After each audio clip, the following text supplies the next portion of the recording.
Et justement, l'actualité à l'Assemblée nationale est marquée par cette double audience au cabinet du président Zouba Dama, qui a reçu tour à tour l'ambassadeur de la République française au Gabon et également le représentant résident du PNUD. Le reportage d'Henri Nestor Ndjavé de Timboulende. Le premier a été reçu par le président de l'Assemblée nationale, l'ambassadeur au représentant de la République française au Gabon. Au cabinet du président de la première chambre du Parlement, Guy Zouba Dama et Jean-François Desmazières ont fait le point de l'excellence des relations de coopération bilatérale qui existent entre le Gabon et la France. Un tour d'horizon basé essentiellement sur les aspects économiques et commerciaux. Aujourd'hui, le café du commerce était plutôt économique. On a parlé de la conjoncture, on a parlé des investissements, des entreprises, enfin, ce genre de choses qu'il est toujours intéressant de traiter avec la représentation nationale afin d'échanger nos sentiments.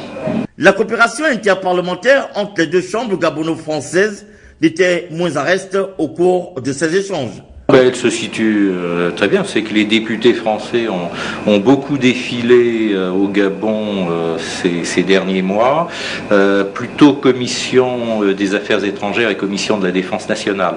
Les députés français, les sénateurs également, passent par Libreville quand ils font leur rapport parlementaire sur la situation en Centrafrique. Paris et Libreville, on le sait, entretiennent des relations très étroites de fraternité et d'amitié et de respect mutuel, et aucun nuage n'existe entre les deux capitales. En deuxième heure, le tour est revenu aux représentants résidents du PNUD, le programme des Nations Unies pour le développement, d'être reçu par le président de la première chambre du Parlement gabonais.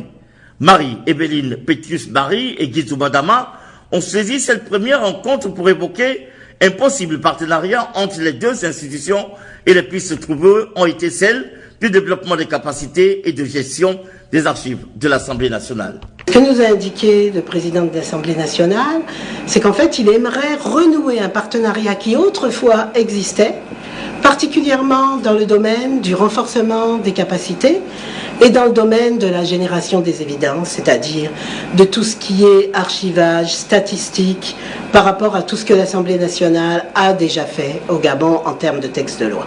Nous avons également abordé des discussions sur la façon dont l'Assemblée nationale pourrait travailler à mieux informer son public. On prépare à ces échanges le premier vice-président de l'Assemblée nationale, l'honorable Richard Auguste Nouvier, et le secrétaire général de l'institution, Constant Brice Paya. Soulignons que le représentant résident du PNUD, accrédité depuis une année en terre gabonaise, était accompagné pour la circonstance du coordonnateur du système des Nations Unies au Gabon, Oumar Diagne.